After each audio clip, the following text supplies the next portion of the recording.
Before we begin, let me ask you a question. What's more terrifying, the monsters in our imagination, or a true story with no answers? In 1959, 9 experienced Soviet hikers ventured deep into the Ural Mountains.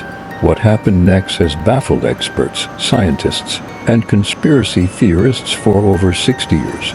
No one was supposed to die, but all 9 did, and the condition of their bodies defies explanation. This is the Dyatlov Pass incident, one of the most disturbing real-life mysteries of the 20th century. Part 1. The expedition begins in late January 1959. A group of students and graduates from the Ural Polytechnical Institute set out on a challenging skiing expedition across the Ural Mountains in Soviet Russia. The group was led by 23-year-old Igor Dyatlov, a skilled hiker, radio engineer, and team leader. Their goal, to reach Otorten mountain, about 10 kilometers north of where the tragedy would unfold. The group included 8 men and 2 women, all experienced in mountain expeditions. They were Igor Dyatlov, Zina Kolmogorova, Lyudmila Dubinina, Yuri Doroshenko, Rustem Slobodin, Alexander Kolevatov, Yuri Krivonischenko, Semyon Zolotaryov, Nikolai Thibeaux-Brignolles, Yuri Yudin, who would become the only survivor because he turned back early due to illness. The remaining 9 never returned. Part 2. The last campsite. On February 1st, the group set up camp on the slopes of Kolevatov, which, in the local Mansi language, means dead mountain. This wasn't their intended campsite, but worsening weather forced them to stop early and pitch their tent on an open slope, exposed to the elements. They kept detailed journals and photos, and those last entries show nothing out of the ordinary. Laughter, snowball fights, cooking food. The hikers seemed in good spirits.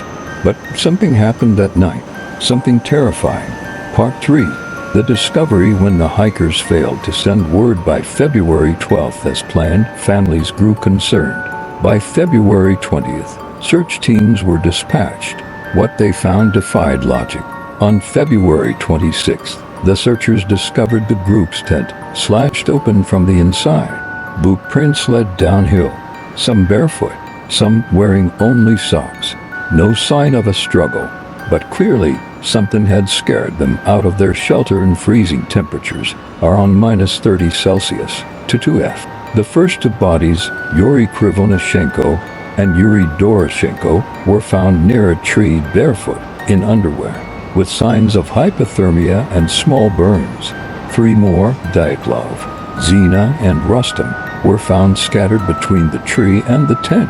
They appeared to have died trying to return. Still, nothing explained why they had fled in the first place. But it was what came next that turned the mystery into legend. Part 4. The others. 2 months later, the final 4 bodies were discovered in a ravine, partially buried in snow. Unlike the others, these hikers had suffered horrific internal injuries. Lyudmila Dubinina had her ribs crushed and her tongue missing. Semyon Zolotaryov had similar rib fractures, so severe they were likened to a car crash. Nikolai had a skull fracture, yet none of them had external wounds. No predators, no avalanche, just inexplicable trauma. Their clothing tested positive for radiation.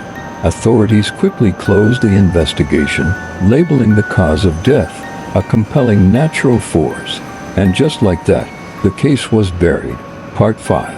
Theories and strange details. The Dyatlov Pass incident sparked decades of speculation. Theory 1. Avalanche. Some believe the hikers heard rumblings and fled the tent, but there was no clear evidence of an avalanche, and their tent wasn't buried. Theory 2. Military testing. Radiation. Strange lights.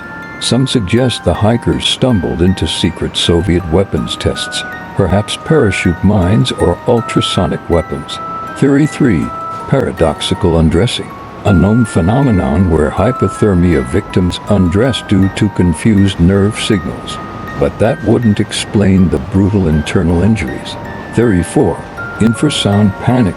Wind patterns may have created infrasound that triggered intense dread, causing the group to flee. Theory 5. The paranormal. Locals believe the area is cursed, the land of mountain spirits. Some say they angered something ancient. Every theory, no matter how scientific or supernatural, has holes. And that's what makes the case so disturbing. Part 6. New developments in 2019.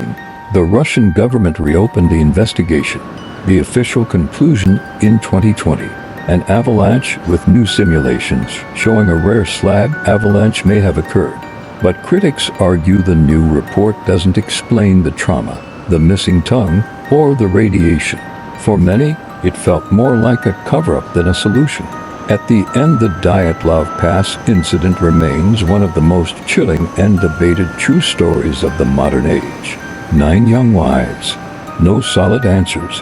Just a torn tent, footprints in the snow, and a mountain that holds its secrets close. What really happened that night? An accident? A force of nature? Something darker? We may never know. But one thing is certain, some stories don't fade with time. They grow louder in silence. Thank you for watching. If this story gripped you the way it's haunted the world for decades, subscribe for more deep dives into histories and solved mysteries and forgotten truths. We don't chase answers. We chase the truth, even if it hides in the cold. Until next time, stay curious, stay questioning, and never stop looking into the dark.